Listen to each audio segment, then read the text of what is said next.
Hi, I'm Katya. And I'm Rin. And we're here at Commonwealth Holistic Herbalism in Boston, Massachusetts. And on the internet everywhere, thanks to the power of the podcast. Woohoo! Yes. It's pine and plantain this time. It is. That's pretty exciting. Two great tastes that go great together. Yes, this is where we sip our tea. Oh, yeah.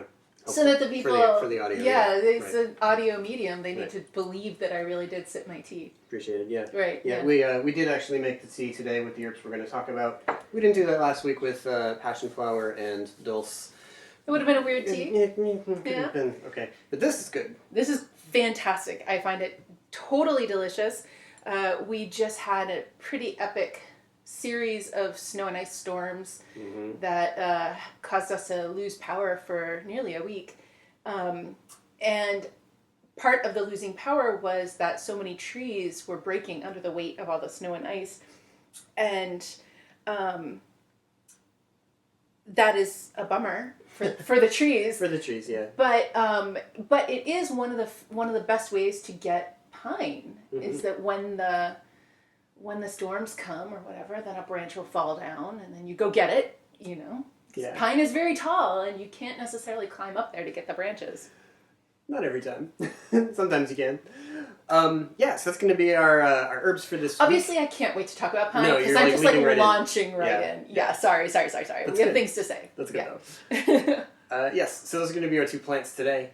But before we go into that, just a quick reminder that, hey, kids, you want to learn herbalism by watching TV? So you can see me slurp my tea instead of just having to hear it. Yes. Well, you can. Ha! You can learn herbalism from us online through video courses with a whole bunch of other fun stuff along with them, including live Q&As and discussion threads right in each lesson so that you can post your questions and get a response right away. We've got PDFs, we've got quick guides, we've got quizzes, we've got capstone assignments. And if you're an audio medium kind of person, don't worry, every video has a corresponding audio file, so you can just put it in your ears and go for a walk if you prefer. Yeah, and most of our video content has closed captioning too. Yes, I've been really appreciating, this week several people wrote in to say, hey, for this reason or that reason, I really love the closed captioning and I'm so grateful that you provide that. So many people benefit from closed captioning. Yeah. For all different reasons, you Right. know, there's so many reasons why it can be helpful. We do it for kind of the same set of many reasons as we make the transcripts of our podcast episodes available. And hey, if you didn't know, our podcast episodes have transcripts. They do. You can find those at commonwealthherbs.com. And you can find our video courses at online.commonwealthherbs.com. Basically, Commonwealth Herbs. That's what's up. Okay, so before we get to the plants, let's just remind you that we're not doctors, we're herbalists and holistic health educators. We're also not professional marketers or advertising agents, clearly. As you may have realized, yes. So we should add that to the list of things that we're not. Agreed. Yeah. Okay, but the ideas discussed in this podcast do not constitute medical advice. For real, they really don't. Like, we're not just saying that. True. No state or federal authority licenses herbalists in the United States, so these discussions are for educational purposes only, which is enough purposes, actually. It's a good purpose. Yeah, we're into it, you know. We want to remind you that good health doesn't mean the same thing for everyone. Good health doesn't exist as one objective standard. It's influenced by your individual needs, experiences, and goals. So keep in mind that we're not attempting to present a single dogmatic right way that you must adhere to. Everyone's body is different, so the things that we're talking about may or may not apply directly to you, but we hope that they'll give you some new information to think about and some ideas to research further. Finding your way to better health is both your right and your own personal responsibility. This doesn't mean you're alone on the journey, and it doesn't mean you're to blame for your current state of health, but it does mean that the final decision when you're considering any course of action, whether it's discussed on the internet or prescribed by a physician, is always your choice to make. You have the power. Yeah. All right, let's talk about pine. Let's talk about, I'm gonna pronounce it Pinus, okay? Yeah. Yeah. Right. Just because No, that's the way. there's this option Way is Pinus. that might, you know, No. when you see the Latin name, you might think of this other set of sounds. No, But it's Pinus. Pinus strobus, Pinus resinosa, plus a bunch of other ones that don't live in New England, like southern yellow pine, ponderosa pine, pinyon pine. Or you can find some of them at the Arboretum, but perhaps not out in the woods. Yeah, that's true. Right. Basically, what we're talking about here is long needle pines. And I just want to clarify that there are many other evergreens that you can work with as like medicinal tree parts. But today we are talking about pines. Yeah, long needles. They come in bundles, right? Rather than attaching each needle individually attaching to the twig, they're going to be in bundles. With the white pine, you get 5 needles per bundle. With the red pine around here, you get 2. 2 or 3? Yeah, 2. Oh, because a lot of red pines give you 3. I know, and initially I learned it that way too, because it was like white, 5 letters, WHITE, 5 needles, awesome. Red pine, sometimes 3 needles, RED, great, 3 letters. But then I climbed several, and I looked at all of the bundles, and I said, this is 2, and I went and looked up Pinus resinosa at the fantastic website Go Botany. Oh, so which, good. It's not just gobotany.com, it's like gobotany.newenglandwild.org maybe, or com. If you put Go Botany in a search bar, it will get you there. Yeah, and if you're especially in Northeast United States, it's one of the better places to look for plant identification pictures and extensive botanical descriptions and a whole bunch of other great stuff. Yeah.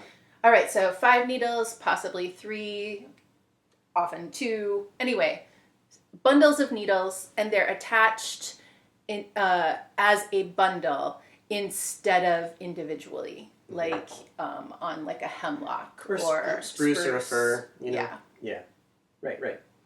So for these podcast episodes here, we're trying to not only repeat all of the same stuff that we have in our Materia Medica course, but to try to do like different, more more additional stuff. Yeah.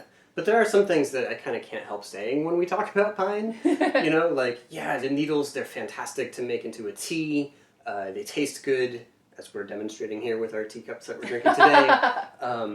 They're nice and aromatic, that they can kind of lift your mood or even stimulate you a little bit. Not the way that coffee does, but get your blood moving. Okay. I really do want to talk about that. The emotional perspective. Is this the time, or should I wait for a minute? You're on your way to a point. I think this is a good thing to dwell on for a minute. Okay, great. Let's do that. So, temporary tangent. Pine, because you were saying to give a little stimulation, a little boost, but not like caffeine. And I think it's really important to capitalize the not, because when I'm looking to pine for a boost, the kind of boost that I'm looking for is when I need strength, by which I mean fortitude. Yeah. Like the strength to go on, and not the strength to stay awake, but I'm going to have the jitters, right? I'm not looking to pine for a short-term stimulation, although it does have a fast effect. I'm looking to pine.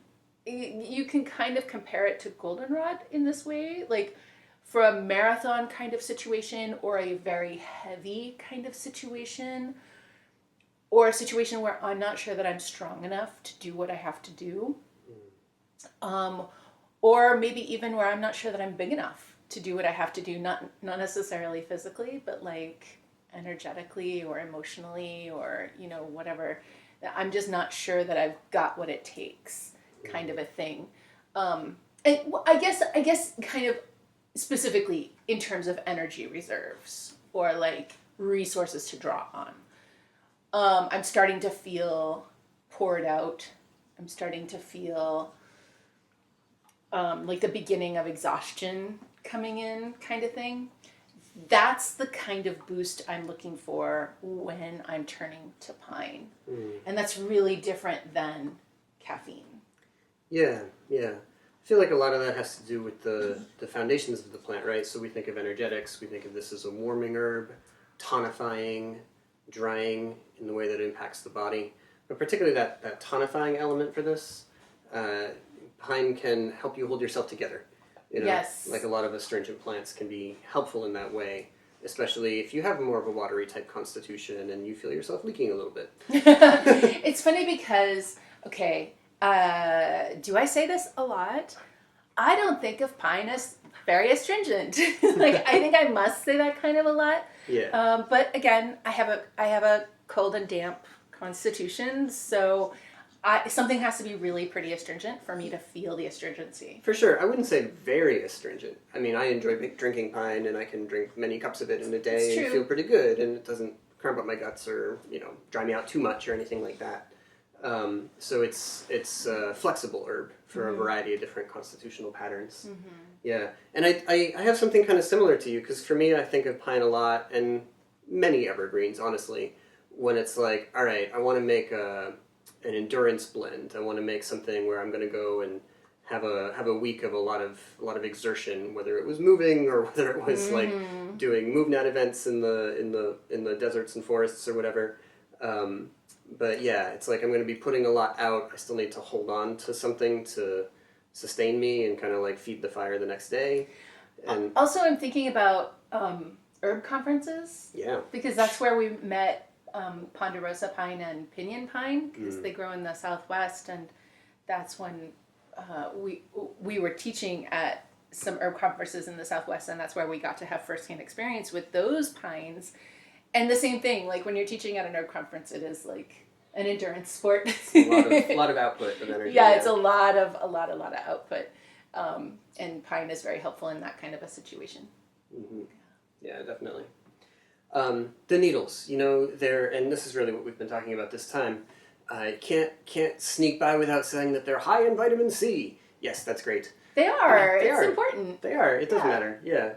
If you have pine and rose hips, there you've got a really nice complex of vitamin C and bioflavonoids. You've got the terpenoids in the pine. You've got those aromatic elements. That's a really good one that will prevent you from getting scurvy. Yes. Sure. You said the needles. Yeah.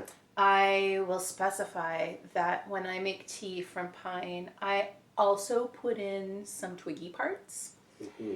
And usually, so the way that the branches form, there'll be like a strong central branch. And then some of the bundles might attach right to that strong central branch.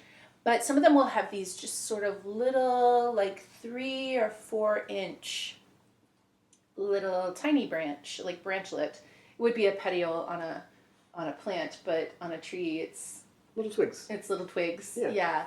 And then at the tip of that twig is the bundle of pine needles.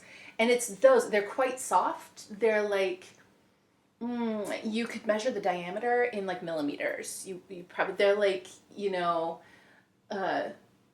thicker than an earring, but but maybe 2 earring things put together. Like, they're not that thick, right? They're pretty small. They're very flexy. They're very bendy. And so I like to put that part into the tea along with the needles. And part of the reason there is that I really like the resiny, like high aromatic, high resin aspect that you get more from the woody part. Mm-hmm. That is in the needles, but very light. And I just like to be a little heavy-handed with those constituents, so I put in some twiggy bits also. Yeah, absolutely. And I've often wondered, when we look at pine species across the world, and pine, the way it turns up in supplements and products and commercial things, there's this product that you'll see named very frequently called pycnogenol, and this is a extract from the bark of French maritime pine. TM, no other pine will do except no substitutes. Special pine, slightly different chemistry. Yeah, okay. But it's a very famous as an antioxidant, and it's been studied pretty extensively for those kinds of effects and beneficial for inflammatory issues of a wide array.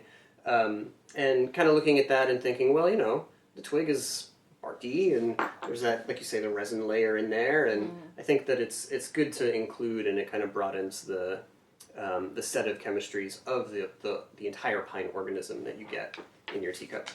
Yeah, so we've come to prefer to keep both needle and some twig into there for us. Yeah. The other thing that we often like to say and repeat about working with pine needles is that they're good for a steam. They are great in a steam. They're handy to include in your steams. Yeah, they're delicious in a steam, except the smelly kind of delicious. The smelly kind of, yeah. As opposed to the eating kind of delicious. Yeah. Steams are helpful for a lot of reasons. Steams are really helpful for clearing out your sinuses. They're helpful if you're kind of blocked up and got a bunch of snot stuck in there. They are, when you're doing a steam, not just with plain water, but with herbs, you're going to get delivery of these volatiles right into your respiratory tracts, through your sinuses, down into your lungs. That can stimulate immunity there, that can warm your lungs, heat up your system, maybe help you expectorate some cold, damp, stuck, heavy phlegm that might be down into there. Yeah, so these are all kinds of reasons we like to go for steam. And one really nice thing about pine in a steam is that if you live in a place where there is pine, then you have it whenever you need it. You don't, like if maybe you had some oregano and you ran out, and you had some thyme and you ran out, and you had all the different things that are also great in a steam. And you're just like, out of all the herbs, I don't know what to do. It's the middle of winter. I can't grow anymore.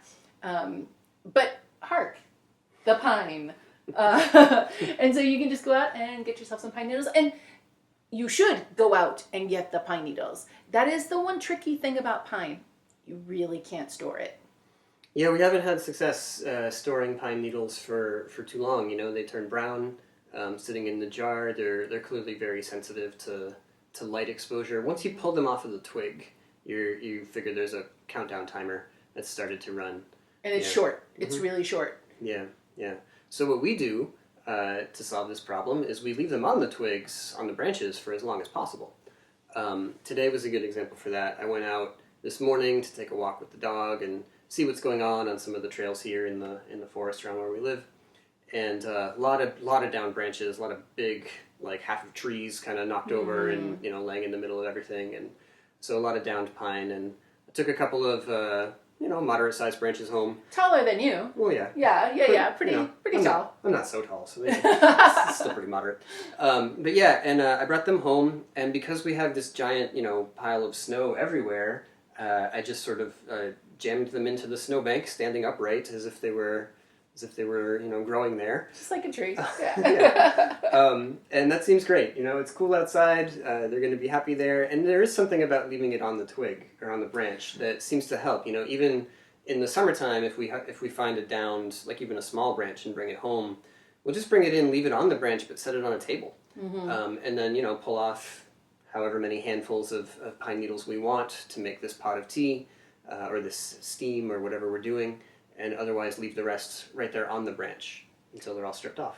It's like buying tomatoes on the vine, right? Yeah. Like the vine, or in this case, the branch, is still providing sustenance. So those needles are not dead yet, actually. Like they are in this kind of still alive state, because even though the branch has been broken off the tree, the needles are still receiving nourishment from the branch. So, it's the way to keep them fresh right up until the last minute.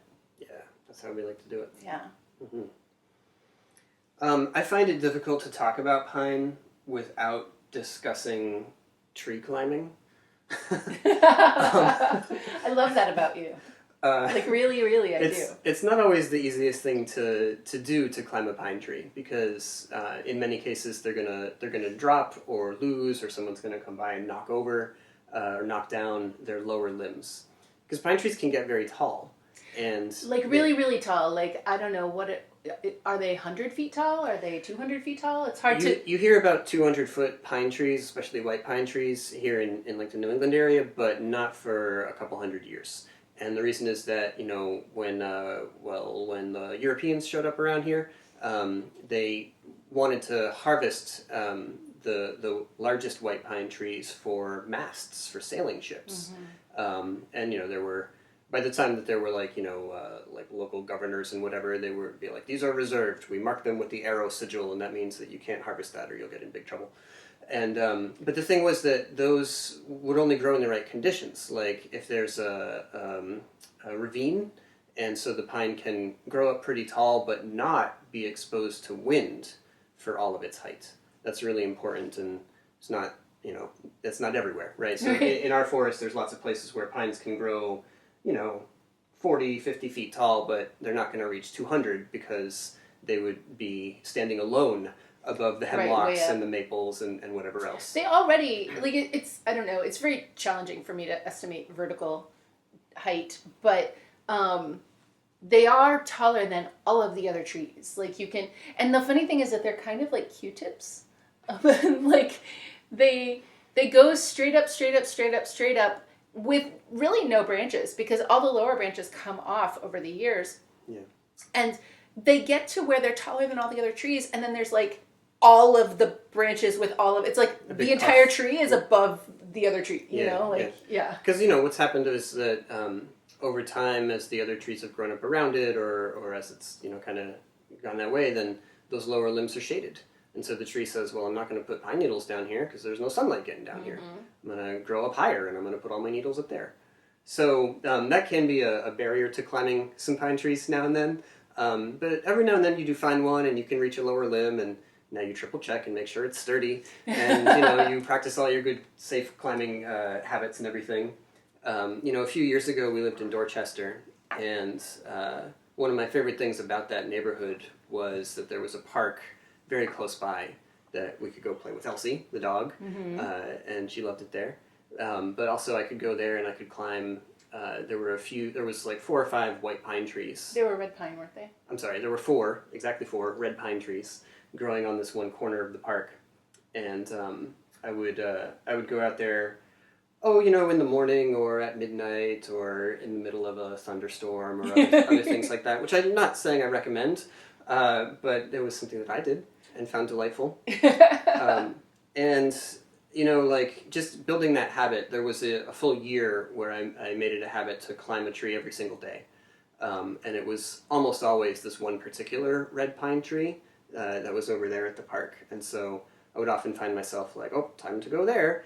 And I would kind of walk through the neighborhood, and it also kind of made me be thinking more about other plants, I remember in that year, this is all leading somewhere, I tell you, I was noticing in the springtime forsythia plants around people's houses, and there was one right next to this house with the blue shingles on it, and I really marked it in my mind, that's the forsythia right there, so that I could still see it after it dropped its distinctive yellow flowers, and then it was just sort of a green bushy shrub thing, and then I would walk over to the park, and I would jump over the park benches and run around in the field and go over to the tree and climb up it and hang out there for a while and meditate or look at the stars or do other things like that. So if you would like to hear that story in the form of a poem, it goes like this. That's a forsythia at Blue Shingle House. Here in my height, and I vaulted both benches. All up the pine I hear planes passing over, until at the apex I climb to my senses. The view from the top of the red-barked tree, trimmedest of a quartet at the park. Only up there could I feel, hear, see, beyond electric cloud to star-stud dark. Well, there you go. There you go. I like that. Yeah, that's my one of some pine poems. You gotta have more than one, right? Yeah, no. Listen, public parks are so important. They're so important. I just think about that, where we lived in that apartment, and I liked living there, but it was near the airport, and so there were airplanes literally every minute. That's the planes passing over, yeah. Actually, literally every minute. Mm-hmm. It was a challenging sensory environment to live in. It was quite stressful on a low level that you both don't consciously notice, and when you do consciously notice it, then you try to chastise yourself for being stressed about an airplane. But listen, noise pollution is a serious problem. and like a health impact. And so the like this particular park was just, it was full of lots of trees. There were also white pine trees there and oak and other things. There was like a section that was really woody, and then there were these 4 red pines all together, and then of course there was like a big ball field, and there was a playground part and different things. But it, like, even just being in that park, which was like, I don't know, an acre, like, there were animals there. I saw yeah. coyotes a couple times. There, lots of squirrels, obviously, but yeah. It makes a huge difference when you are kind of like flooded with the input of the city. And when you live in a city, it can be hard to recognize that you are flooded with the input of the city until you get into a green space and you realize, like, oh, I'm relaxing things that I didn't realize were tense. Yeah, so even if there's only grass and trees at a park and you think, well, there's no herbs here that are fun, like, well, first of all, most trees are actually herbs. And secondly, it's still good. Like, it is still good. Just go, and if you're not into tree climbing, it's okay. You can just sit at the foot of the tree and be in that place too. Mm-hmm. Yeah. Yeah. I did enjoy that tree because, like, you pretty much had to jump and kind of reach up and grab the first limb and sort of like lift your legs up above there to hook onto the next one. And it was a challenge. It wasn't the easiest thing to get to, but up at the top it was really comfy. It was like a nice place to hang out and just rest and just feel totally, supported. The other thing I love about climbing especially a red pine tree, which its Latin name is Pinus resinosa, because it is resinous. Like, it exudes even more resin than the white pine or a lot of other evergreens do. And you know it when you come down, and then you have the stickiness all over you. Yeah. And it just, I don't know, for me it always sort of felt like, oh, I'm getting a little pine to carry home with me. And and maybe you get a little in your hair like I did earlier today, or maybe you get... And you always had it in your clothes, and it's not easy to wash out it's not of the your clothes. thing. Yeah. But, despite the maybe, like, frustrations or whatever that come with that, it was like, this tree is coming with me. Yeah. Yeah. And that resin is good medicine, let's say. Well, speaking of climbing and resin, I am reminded of a picture we have, because we were getting some resin from a white pine tree, and it was a white pine with no lower branches. It was just like straight up for a long time. Mm-hmm. And a branch had come off, and so a big clump of resin had formed there. And if you're gonna harvest resin, it's important to recognize that the big clumps of resin on the pine tree, that's a scab for the tree, and it covers a wound. So if you're going to take some of it, then first off, you need to make sure that it is a really big clump. And sometimes they are. Like, it just keeps exuding sap. And you might have like a clump the size of clump is the technical term for... Oh, yeah, of course. Yeah, absolutely. A unit of, yeah. Right. And sometimes they're the size of a golf ball. And so when you find something like that, you can say, okay, well, I can remove about half of this without harming the tree. Like, I'm still leaving a good thick seal over and making sure that the wound that the tree has covered is in fact still covered. But it's really important that you don't like scrape it down all the way, because now you're just reopening the wound on the tree, right? Okay, so we had seen this like egg-sized clump of pine resin, and we were like, hey, that's a great place to harvest because there's so much of it and we can leave a lot and still have some for us. But it was wicked high in the tree. So I stood at the base of the tree and then just climbed up and stood on my shoulders and on his tippy toes, and then was up there getting the resin out, and yeah. And then somehow, like, standing there, I like snapped a selfie of like me with his feet, and yeah, it was pretty funny. Yeah. Anyway, that's so these may be some pine adventures that you could enjoy. Yeah. Once you've got your resin, you can work with that primarily through oil. So we'll melt that into some oil, stir that up real good as it's gently heating, gently, slow and slow, and that will eventually dissolve, mostly, into the oil, and then you can strain it through cloth and everything. And Right, because there's going to be some dirt and some like twiggy bits or bits of bark or whatever. Don't try to pick that stuff out, because first off, it's almost impossible to do, and secondly, your hands will be just a resinous mess. Yeah. So just plonk it all into the oil. It's not a problem, because once it all dissolves, you'll strain it and all that will come out. Yeah. And there will be some, kind of gummy stuff that doesn't fully dissolve, but that's fine.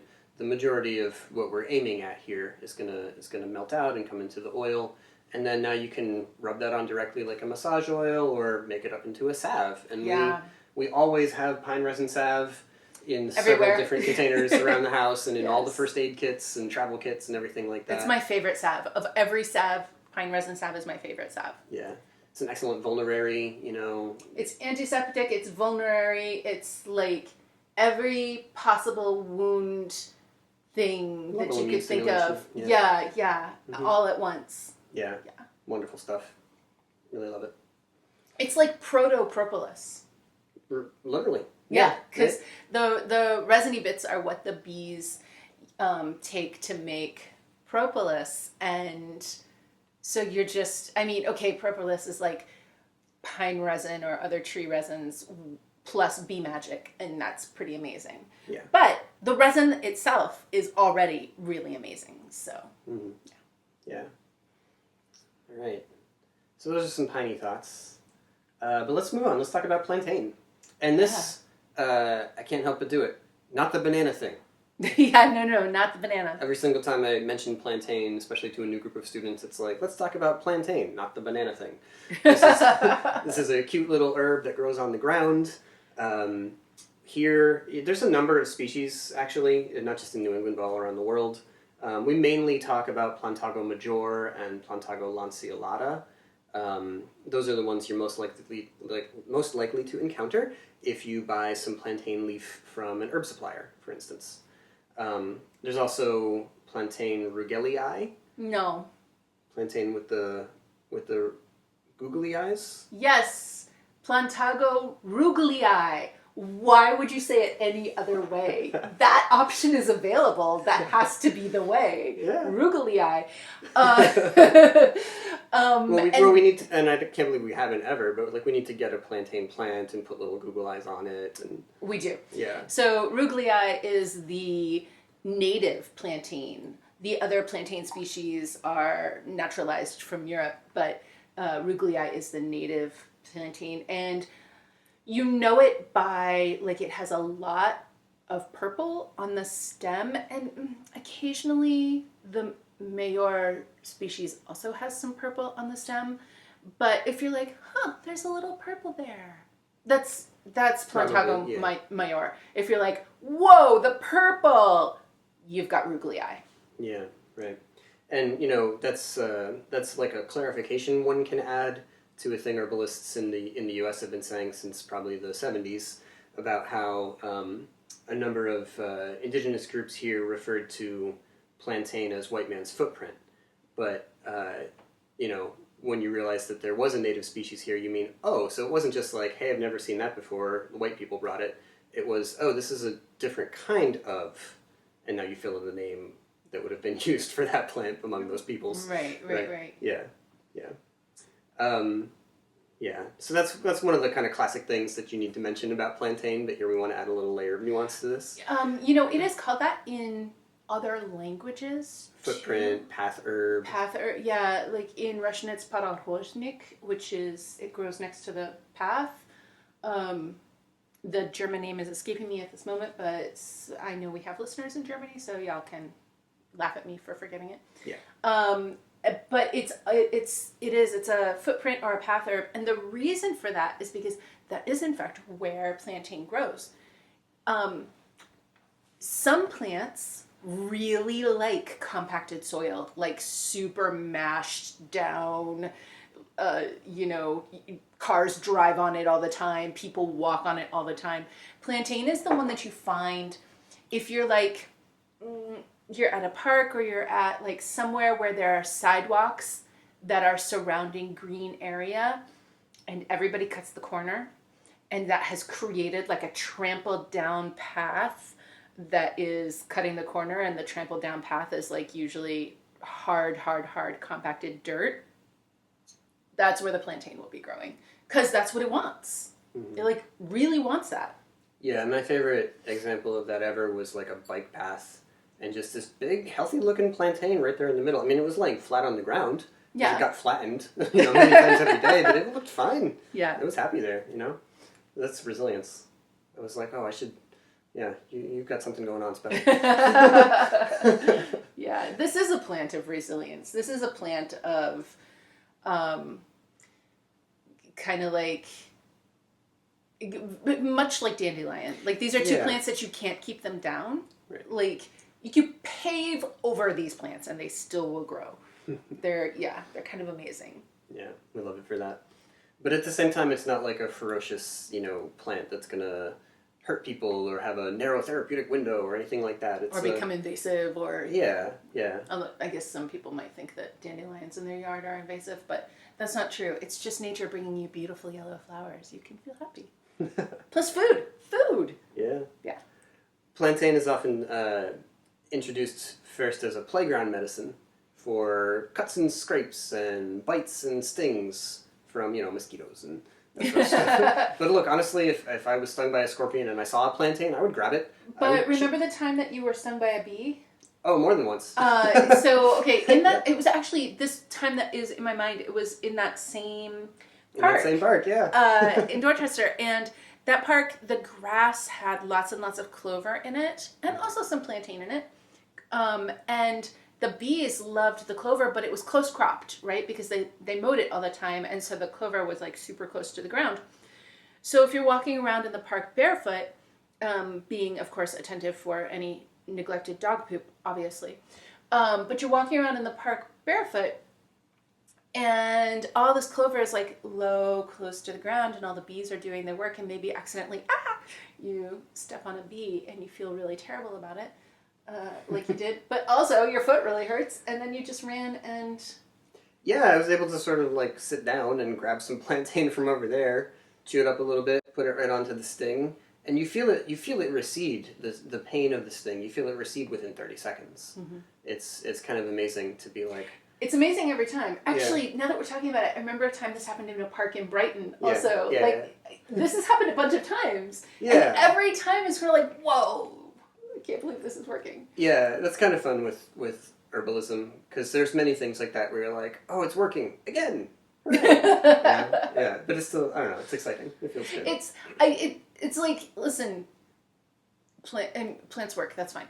But when it's something that is that overt and that like sudden and immediate, and you're just like, ow, hey, it's gone. Like, that's really fun. It's really fun. It's like, yeah.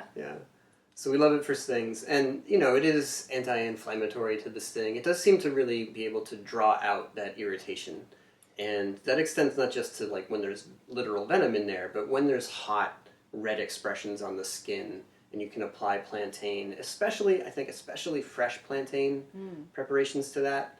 Then it can really cool that redness down pretty quick, and relieve that pain and that discomfort. So salve will do it. Because you can't always have fresh plantain, right? You could freeze some into ice cube trays, but you can't always have it. And so yes, a salve. But listen, make your salve from fresh plantain. Like the only time that I really want to make anything with dried plantain is tea. That's it. Everything else fresh. Right. Yeah. You can try to chew on plantain leaves for food and everything, but the ribs down the midline and down the really like vertical, all the lines, parallel lines running up the leaf from base to tip, they're pretty fibery. They're stronger than celery. Yeah. Yeah. That's a good comparison. It's the same kind of stringy thing, but even stronger. Right. Yeah. So not the best salad herb, really. Maybe if you get them really young, really small. Yeah, tender young plantain. Yeah, that'd be lovely. Could be tasty. Yeah. Yeah. The fresh plantain leaf, or a poultice, or if we work with the salve or that kind of thing, just an amazing vulnerary, this herb. really stimulates the capacity of the wound to heal. And plantain is also going to have a beneficial effect in terms of infection. You know, with wound care, you're always thinking, I want to encourage this to heal, but I don't want any chance of an infection to persist as that progresses. So plantain isn't the most powerful direct antimicrobial to kill off the bugs, you know, but it is very helpful because it can disrupt biofilms, can break those up, and that makes it easier for either your immune system or your other herbs, or honestly, if we were doing some collaborative medicine, we could even help this to improve the efficacy of an antibiotic or something like that. Right, like when you get antibiotic resistance, especially topically, but honestly, there are other quorum sensing inhibiting herbs that are assistive for antibiotic resistance internally too. Right. So I don't want to just entirely limit it only to topical applications. Yeah. But yeah, biofilms are a whole thing, and that is microbes protecting themselves in a community, right? It's not like only one kind of bacteria has formed a film. It is a whole bunch of different microbes, many of which are pathogenic, have glommed together, and they share work, and they literally have formed a community, and different parts do different tasks for the whole. And at that point, that entity is no longer something that our immune system is able to fight off. Our immune system expects to go cell to cell, like one immune cell responding to one pathogenic cell. And that's how it does its work best. It's not really very easy for our immune systems to take on an entire organized and complex organism, which is what a biofilm is. Yeah. So that's how we get antibiotic resistance or other type of resistance, and that's how we get infections that can't be healed, even like if it didn't have an antibiotic. Like maybe no antibiotic was ever introduced, but you just have this thing that just won't heal. And so these herbs like plantain that have these quorum sensing inhibition properties, biofilm busting properties, then make it possible for other herbs that have antimicrobial action, or if it was something that required an antibiotic, then the antibiotic, to be able to be effective against that infection. Yeah, right.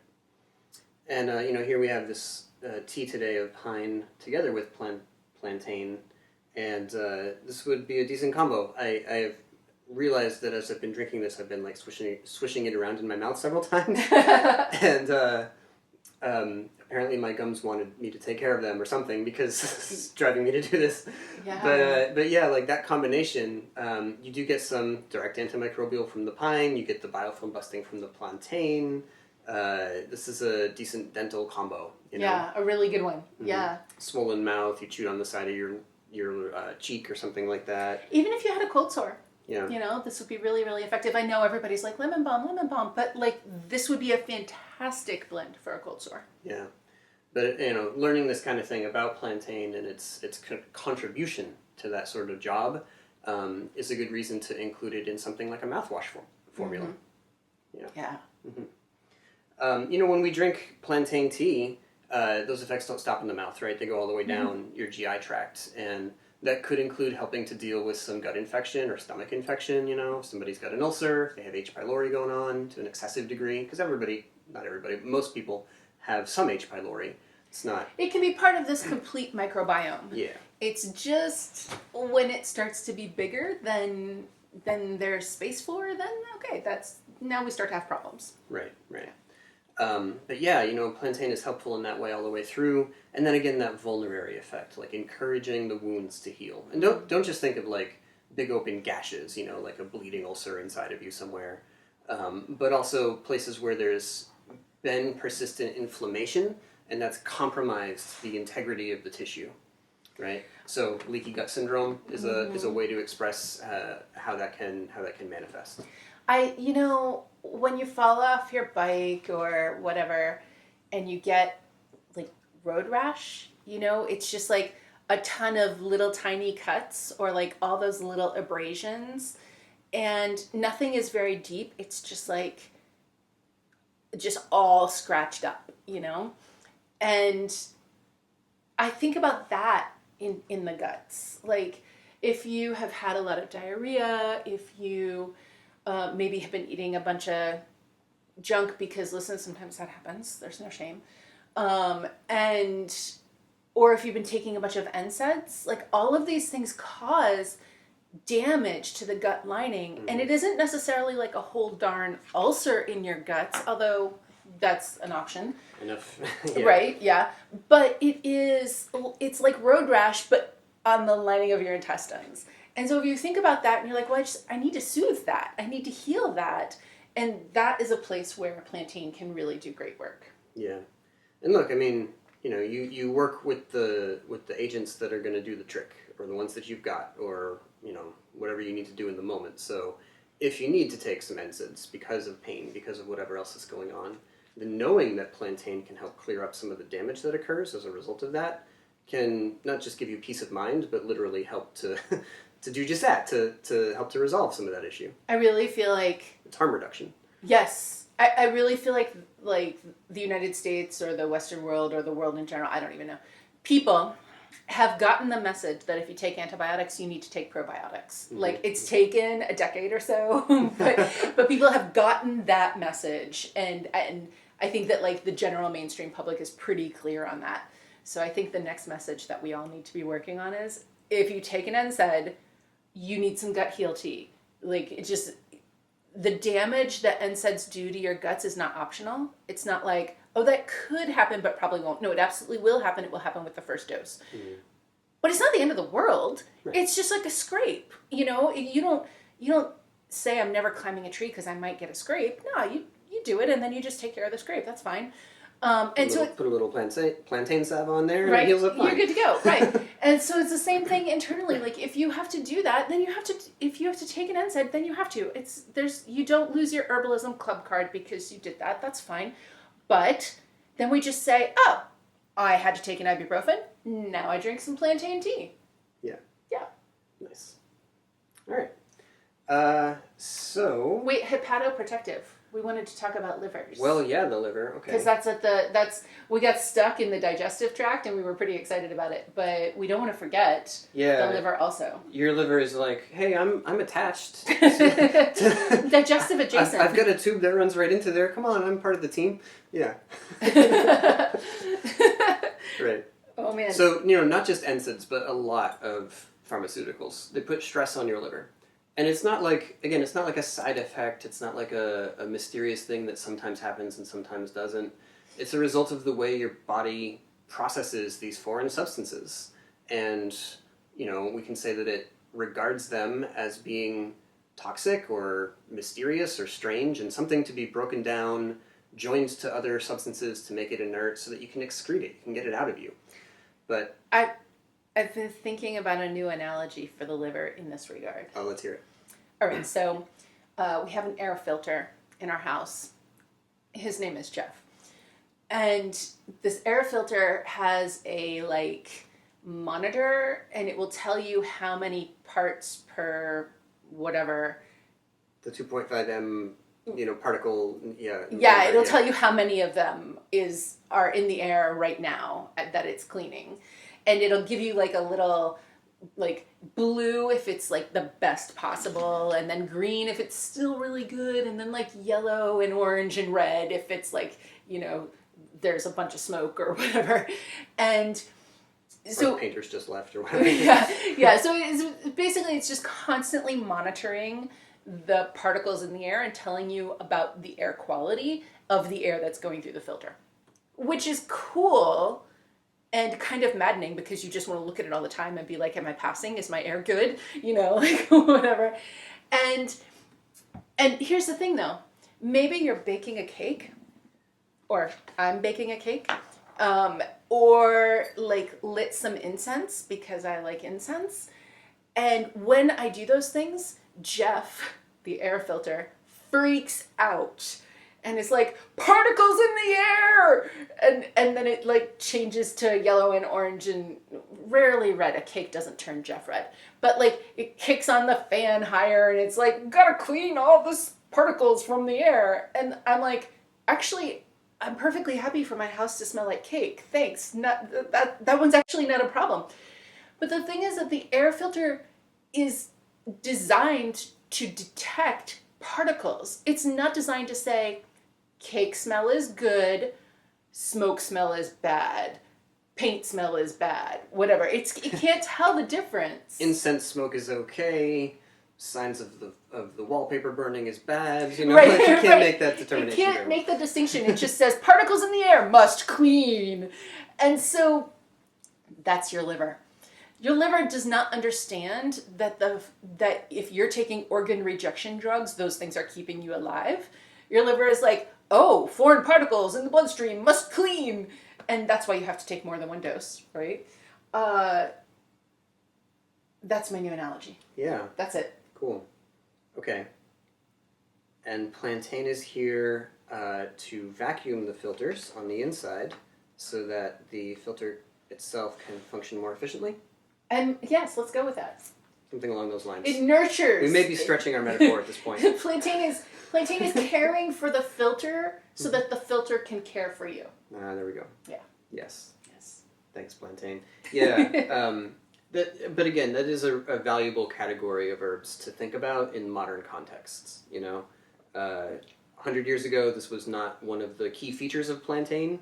That it could support people who were taking pharmaceutical medicines that were necessary for their health, but had some extra stress on the liver. But that's a really common situation now, especially in, say, elders, you know, or other people who've just had a lot of intersections with medical substances.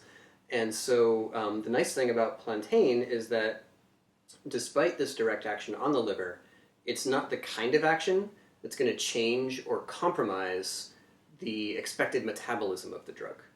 And we can compare that to something like, say, St. John's wort, which acts on your liver, accelerates your metabolism of a lot of drugs, and because of that, it's not a good thing to combine with most pharmaceuticals because it could, you know, make your drug less effective or not work in the way it's expected to do or other things like this. Plantain is quite safe, and so that's really handy if you have someone who, say, has 6 different prescriptions they need to take every day, and they probably are going to need them for the rest of their life. Okay, can we have them drink Plantain tea on a regular basis? That could be pretty helpful. And you know what is like double bonus about that is that lots of pharmaceuticals have gut side effects, like maybe cause upset stomach or cause gut lining injury or whatever else. It's not just NSAIDs, many other drugs do that too.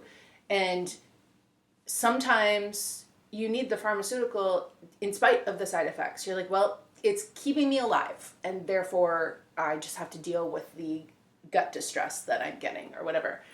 But so here we are protecting the liver, supporting liver health, and also like healing up gut damage on the way to the liver. So you get 2-for-1 action there.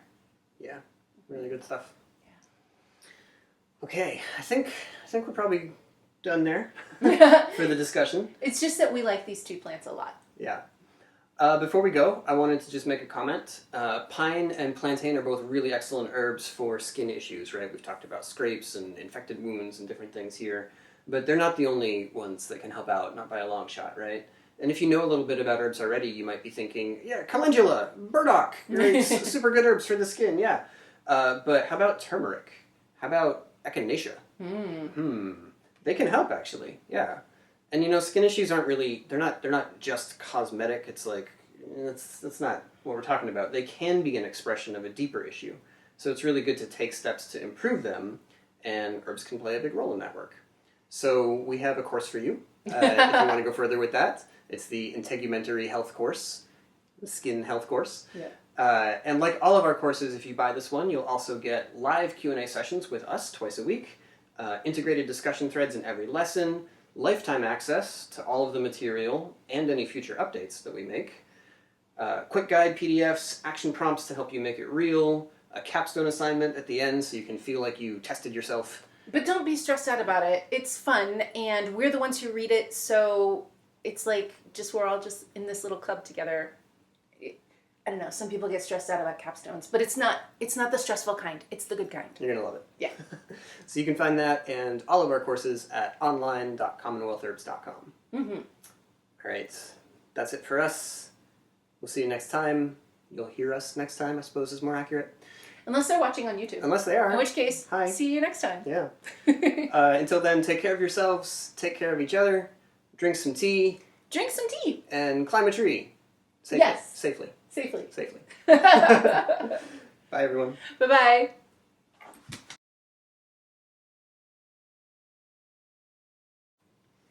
Hi, I'm Katya. And I'm Rin. And we're here at Commonwealth Holistic Herbalism in Boston, Massachusetts. They know where. Hi, I'm Katya. And I'm Rin. And we're here at Commonwealth Center. What? Commonwealth Holistic Herbalism. That's where we are. Ready? Yeah. Hi, I'm Katya. And I'm Rin. And we're here at Commonwealth Holistic Herbalism in Boston, Massachusetts. And on the internet everywhere, thanks to the power of the podcast. Woohoo!